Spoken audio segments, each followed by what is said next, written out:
Hi all, welcome to my YouTube channel. ಮಾವಿನಕಾಯಿ season ಆಗಿರೋದ್ರಿಂದ ಮಾವಿನಕಾಯಿ ಚಿತ್ರಾನ್ನ ಮಾಡ್ತಾಯಿದ್ದೀನಿ. ಮಾವಿನಕಾಯಿ ಚಿತ್ರಾನ್ನಕ್ಕೆ ಬೇಕಾಗಿರುವಂಥ ಇಂಗ್ರೀಡಿಯೆಂಟ್ಸ್ ಹಸಿಮೆಣ್ಸಿನ್ಕಾಯಿ, ಈರುಳ್ಳಿ, ಕರಿಬೇವು ಸೊಪ್ಪು ಮತ್ತು ಕೊತ್ತಂಬರಿ ಸೊಪ್ಪು.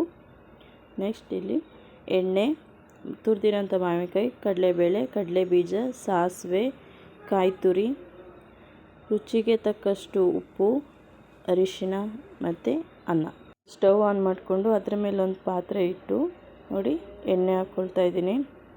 ಈಗ ಎಣ್ಣೆ ಬಿಸಿ ಆದ ನಂತರ ಸಾಸಿವೆ ಹಾಕ್ಕೊಂಡು ಸ್ವಲ್ಪ ಸಿಡಿಸ್ಕೊಳ್ಳಿ. ಸಾಸಿವೆ ಸಿಡಿದ ನಂತರ ಇಲ್ಲಿ ಕಡಲೆ ಬೀಜ ಹಾಕ್ತಾಯಿದ್ದೀನಿ. ಕಡಲೆ ಬೀಜ ಹಾಕ್ಕೊಂಡು ಸ್ವಲ್ಪ ಕೆಂಪಗಾಗೋವರೆಗೂ ಫ್ರೈ ಮಾಡ್ಕೊಳ್ಳಿ.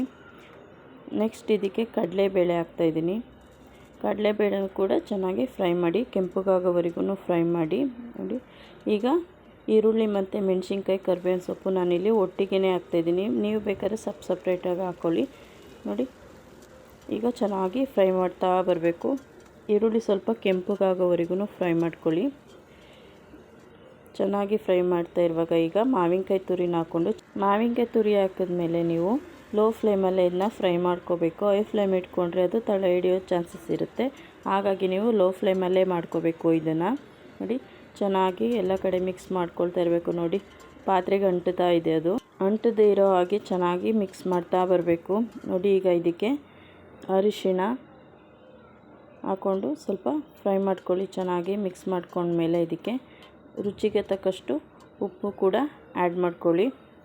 ನಾವು ಅನ್ನಕ್ಕೂ ಉಪ್ಪು ಹಾಕಿರೋದ್ರಿಂದ ಇದಕ್ಕೆ ನೋಡ್ಕೊಂಡು ಹಾಕ್ಕೊಳ್ಳಿ. ಈಗ ಉಪ್ಪು ಹಾಕ್ಕೊಂಡು ಚೆನ್ನಾಗಿ ಮಿಕ್ಸ್ ಮಾಡ್ತಾ ಬರಬೇಕು. ಇದು ಎಣ್ಣೆ ಬಿಟ್ಕೊಳ್ಳುತ್ತೆ, ಅಲ್ಲಿವರೆಗೂ ಫ್ರೈ ಮಾಡ್ತಾ ಇರಬೇಕು ನೋಡಿ.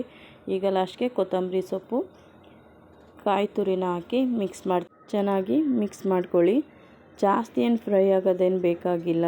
ಕಾಯಿ ತುರಿ ಸ್ವಲ್ಪ ಫ್ರೈ ಆದರೆ ಸಾಕು. ನೀವು ಲೋ ಫ್ಲೇಮಲ್ಲೇ ಮಾಡ್ಕೊಳ್ಳಿ, ಹೈ ಫ್ಲೇಮಲ್ಲಂತ ಮಾಡೋಕ್ಕೆ ಹೋಗಬೇಡಿ, ತಳ ಹಿಡಿದು ಬಿಡುತ್ತೆ.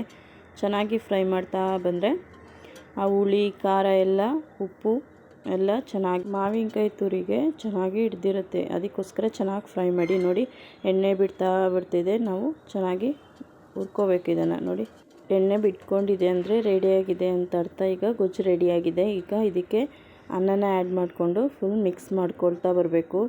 ಸ್ವಲ್ಪ ಅನ್ನ ಆರಿದ ನಂತರನೇ ಮಿಕ್ಸ್ ಮಾಡಿಕೊಡಿ, ಇಲ್ಲಾಂದರೆ ಮುದ್ದೆ ಆಗೋಗ್ಬಿಡುತ್ತೆ ನೋಡಿ. ಇಲ್ಲಿ ಫುಲ್ಲು ಹಾಕಿ ಕಲಿಸ್ತಾ ಇದ್ದೀನಿ ನೋಡಿ. ಚೆನ್ನಾಗಿ ಕಲಿಸ್ಕೊಂಡ್ರೆ ಸೂಪರಾಗಿರೋಂಥ ಮಾವಿನಕಾಯಿ ಚಿತ್ರಾನ್ನ ರೆಡಿಯಾಗುತ್ತೆ ನೋಡಿ.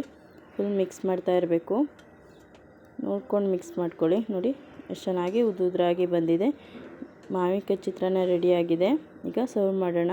ಬಿಸಿ ಬಿಸಿಯಾದಂಥ ಮಾವಿನಕಾಯಿ ಚಿತ್ರಾನ್ನ ರೆಡಿಯಾಗಿದೆ. ನಾನು ಮಾಡಿರುವಂಥ ಮಾವಿನಕಾಯಿ ಚಿತ್ರಾನ್ನ ನಿಮ್ಗೆ ಇಷ್ಟ ಆಗಿದ್ರೆ ಪ್ಲೀಸ್ ಲೈಕ್ ಮಾಡಿ, ಕಮೆಂಟ್ ಮಾಡಿ ಮತ್ತು ಶೇರ್ ಮಾಡಿ. ತಪ್ಪದೆ ಸಬ್ಸ್ಕ್ರೈಬ್ ಆಗಿ. Thank you.